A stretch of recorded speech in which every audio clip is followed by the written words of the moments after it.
Simultaneous election मतलब एक साथ लोकसभा और स्टेट लेजिस्लेटिव असेंबली के इलेक्शन। तो अभी रिसेंटली क्या किया है, यूनियन गवर्नमेंट ने एक कमेटी बनाई है under the leadership of former president Shri Ramnath Kovind ji. देखो, इनकी अध्यक्षता, जो हमारे फॉर्मर प्रेसिडेंट हैं श्री रामनाथ कोविंद जी की अध्यक्षता में एक कमेटी बनाई है।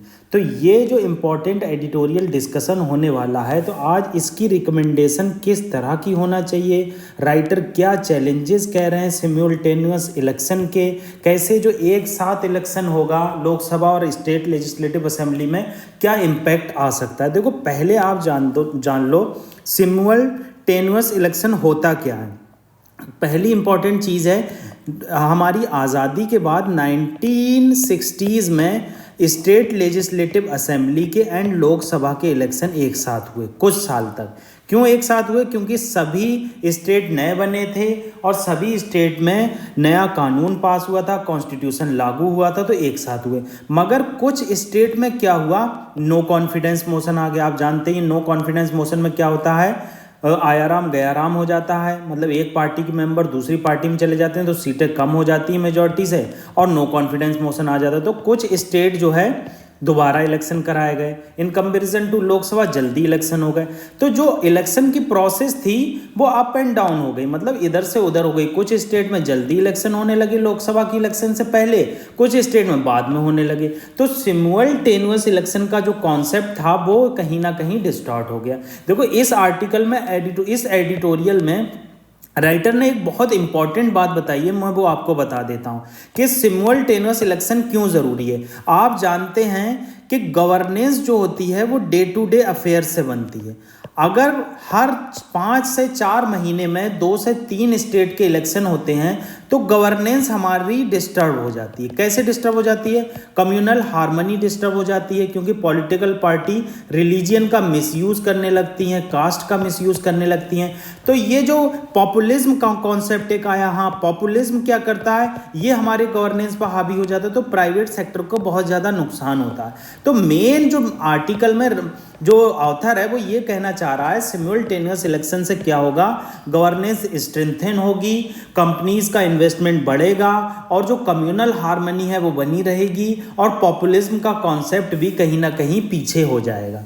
तो ये इंपॉर्टेंट एडिटोरियल आप ज़रूर सुनिए, आपके सारे जीएस पेपर 2 के कॉन्सेप्ट क्लियर हो जाएंगे और आपको इन फ्यूचर कहीं से एडिटोरियल कवर करने की ज़रूरत नहीं पड़ेगी। अगर आपको लगता है हमारी वीडियो स्लो चल रही है तो आप इसे यूट्यूब के स्पीडोमीटर में जाकर इसकी स्पीड 2 से ज़्यादा 2 कर सकते हैं, ठीक है।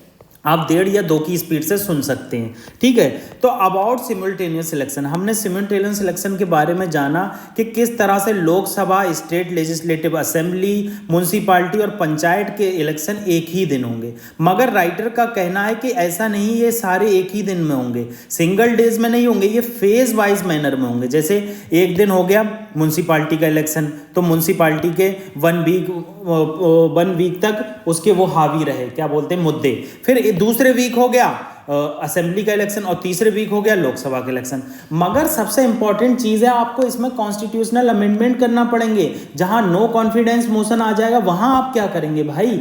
जहां पर स्टेट लेजिस्लेटिव असेंबली डिसॉल्व हो जाएगी वहां क्या करेंगे? जहां टेन्योर कम हो जाएगा वहां पर आया राम गया राम की एंटी डिफेक्शन लॉ लग जाएगा, वहां क्या करेंगे? तो इस सीन को सबको देखते हुए इसमें बहुत सारे प्रोविजन हैं।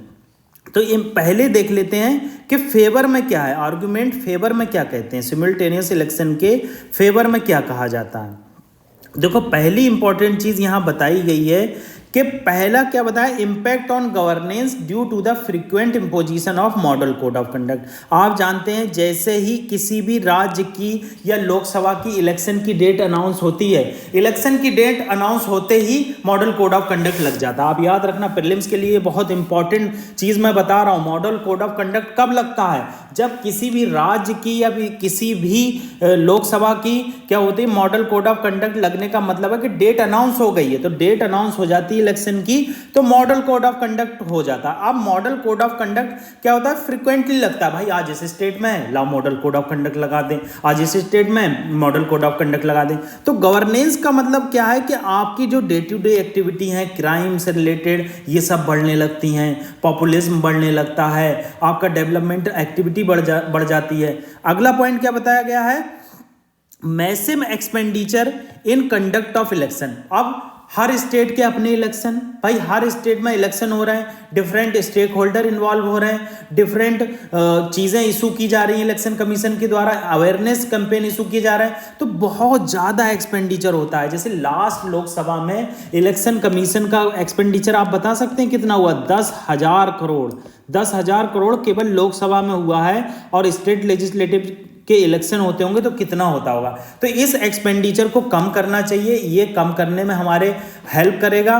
तो दूसरा पॉइंट देखा, मैसिव एक्सपेंडिचर हमारा कम हो जाएगा अगर सिमुल्टेनियस इलेक्शन होते हैं, और ये जो एक्सपेंडिचर कम होगा ये हमारे अदर रिसोर्सेज जैसे वेलफेयर एक्टिविटी, प्राइवेट इन्वेस्टमेंट को ज़्यादा से ज़्यादा बढ़ाना, आरबीआई का मैनेजमेंट, ये देखो सीएमएस का डेटा इन्होंने बताया, क्या कहा है, इलेक्शन कमीशन ने 2019 की लोकसभा इलेक्शन में 10,000 करोड़ रुपए खर्च करे। ठीक है, अब सिक्योरिटी पर्सनल का इशू, अब क्या होता है, जगह जगह देखो, जब 2 से 5 स्टेट में हर 6 महीने में इलेक्शन हो रहे हैं तो central arm police forces involve रहती हैं। अब सेंट्रल आर्म्ड पुलिस फोर्सेस जब इन्वॉल्व रहेंगी तो समझ लीजिए आपको कितना रिसोर्सेज का खत्म हो जाएगा, लैक ऑफ ऑटोनॉमी हो जाएगी, मतलब लैक ऑफ क्या कहते हैं, गवर्नेंस हो जाएगी। तो इसको क्या होता है, इसमें पैसे का खर्च बहुत होता है, तो इससे क्या होता है, सिक्योरिटी ब्रीच होने के चांस रहते हैं, टेररिज्म बढ़ने के चांस रहते हैं, और मिलिटेंट एक्टिविटी बढ़ने के चांस रहते हैं। तो इस चीज में भी कहा गया है कि सिक्योरिटी का बहुत ज्यादा यूज होता है, तो इसमें कम सिक्योरिटीज लगेंगी। अदर इशू क्या है कि नॉर्मल लाइफ डिस्टर्ब हो जाती है, आप जानते ही हैं भाई, रैलीज हो रही हैं, लोगों के हेट स्पीच दे दी जा रही हैं, कहीं कहीं दंगा करा दिया जा रहा है, कहीं कहीं ट्रैफिक मैनेजमेंट में प्रॉब्लम आ रही है, तो पूरी जो हमारी लाइफ है, सोशल लाइफ, वो डिस्टर्ब हो जाती है, और इकोनॉमिक लाइफ तो डिस्टर्ब होती है। नॉइज वाइज पॉल्यूशन भी एक चीज़ बताई गई है। ठीक है, कास्ट का वही चीज़ मैंने जो आपको ऊपर बताई, कास्ट का इशू इमर्ज होता है day to day, communal harmony disturb होती है, कास्टिज्म, कम्युनलिज्म, ये सब बढ़ता चला जाता है। ठीक है, अब ये कुछ टाइमलाइन बताइए, इस टाइमलाइन को आप देख लो, क्या बताया गया है टाइमलाइन में। पहले बताया है कि 1952 से लेकर 67 तक लोकसभा और स्टेट इलेक्शन के इलेक्शन साथ में हुए, स्टेट असेंबली के। फिर 1968 से 69 में क्या हुआ, कुछ स्टेट लेजिस्लेटिव असेंबली डिसॉल्व हो गई। मैंने बताया नो कॉन्फिडेंस मोशन आ गया, कहीं डिसोल्यूशन हो गया, कहीं एंटी डिफेक्शन लॉ लग गया। एंटी डिफेक्शन लॉ पहले तो नहीं था, 1985 के बाद आया, यहाँ नहीं बोल सकते एंटी डिफेक्शन लॉ लगा था। ठीक है, 1970 में क्या हुआ, प्री मैच्योर डिसोल्यूशन हो गया लोकसभा का। अब क्या हुआ, लोकसभा में भी प्री मैच्योर डिसोल्यूशन का मतलब क्या है कि भाई कोई एमपी थे, वो अपने प्रधानमंत्री से खुश नहीं थे, उन्होंने दूसरी पार्टी के साथ मिलकर दूसरी पार्टी को मेजोरिटी दे दी, नो कॉन्फिडेंस मोशन आ गया, प्री मैच्योर हो गया। तो इस तरह की डिफिकल्टीज देखने को मिलती हैं। अब चैलेंजेस क्या है, ऑपरेशनल चैलेंजेस, भाई इतना बड़ा जो कॉन्स्टिट्यूशन में प्रोविज़न है उसमें सब कुछ चेंजेस लाना पड़ेंगे, जैसे आर्टिकल 83, 85, 172, 174, 356, इन सब में चेंजेस लाना पड़ेंगे, प्रॉपर अमेंडमेंट करना पड़ेंगे। ठीक है, ऑपरेशनल चैलेंजेस, कैसे आप इतने बड़े स्टेट को सिंक्रोनाइज करोगे, कैसे क्या करोगे, ये सब चीज़ें। लॉजिस्टिक कॉस्ट और वेयर हाउस कॉस्ट बहुत बढ़ जाएगी, आपको बहुत सारी मशीन की ज़रूरत होगी, एजेंसीज की ज़रूरत होगी, तो ये एक लॉजिस्टिक कॉस्ट और वेयर हाउस कॉस्ट बहुत बढ़ जाएगी। अब बिहेवियर, अब इम्पैक्ट होगा बिहेवियर पर, कैसे, भाई स्टेट लेजिस्लेटिव का असेंबली का इलेक्शन है मगर नेशन का इशू डोमिनेंस है, 22 वर्षा नेशन का इलेक्शन है, असेंबली का इशू डोमिनेंस है, और आपका म्यूनसिपालिटी का इलेक्शन है, स्टेट का असेंबली का इशू डोमिनेंस है। तो इस तरह से बिहेवियरल इम्पैक्ट देखने को मिलेगा। Lack of familiar in ideas, अब लोग जो है इस आइडिया से फैमिलियर नहीं है, बहुत पहले इलेक्शन हुआ था ऐसा, तो राइटर का कहना है कि आप इससे पहले ये इलेक्शन कंडक्ट कराने से पहले आप अवेयरनेस बढ़ाओ। ठीक है, need to explain how and why one has vote twice, अब ये आपको एक्सप्लेन करना चाहिए कि कैसे आप वोट देंगे, दो बार कैसे वोट दिया जाएगा। अब क्या होता है, ये बहुत इंपॉर्टेंट पॉइंट है, मेन सब पॉइंट क्या होगा, जब एक बार इलेक्शन होगा 5 साल में, तो पॉलिटिकल अकाउंटेबिलिटी जीरो हो जाएगी। अभी देखो एमपी में इलेक्शन है तो स्टेट सेंट्रल गवर्नमेंट घबराई हुई है, यार हमें अच्छा काम करना चाहिए, अगर एमपी में हम हारते हैं तो लोकसभा का इलेक्शन हार जाएंगे। तो इस तरह से होता है। तो क्या होता है, अकाउंटेबिलिटी बढ़ती है। अब क्या होगा जब आप सिमुलटेनियस इलेक्शन कराएंगे, अरे मजे से बैठो, कोई ज़रूरत नहीं है इलेक्शन में पार्टिसिपेट करने की, किसी के डेवलपमेंट में कोई इशू सॉल्व करने की। तो पॉलिटिकल अकाउंटेबिलिटी कहीं ना कहीं डिमिनिश होगी। इसे बोलते हैं पीरियोडिक अकाउंटेबिलिटी। ये पीरियोडिक अकाउंटेबिलिटी जो 5 साल में होती है, ये इसका रोल बढ़ जाएगा और लोग जो है अकाउंटेबल नहीं रहेंगे। ठीक है, रिकमेंडेशन देख लो क्या है। लॉ कमीशन ने 170वीं रिपोर्ट में कहा था कि भाई आपको सिमुलटेनियस इलेक्शन कराना चाहिए, और क्या है कि इलेक्शन आप करा दो मगर जो टर्म एक्सपायर होने वाला है उसको बात को आप देख लेना। मतलब कह रहे हैं कि अगर आपको सिमुलटेनियस इलेक्शन कराना है तो आप लोकसभा और असेंबली के इलेक्शन करा दो। किसी स्टेट असेंबली में गवर्नमेंट चल रही है तो चलने दो, जो रिजल्ट आया उसके अकॉर्डिंग आप जो है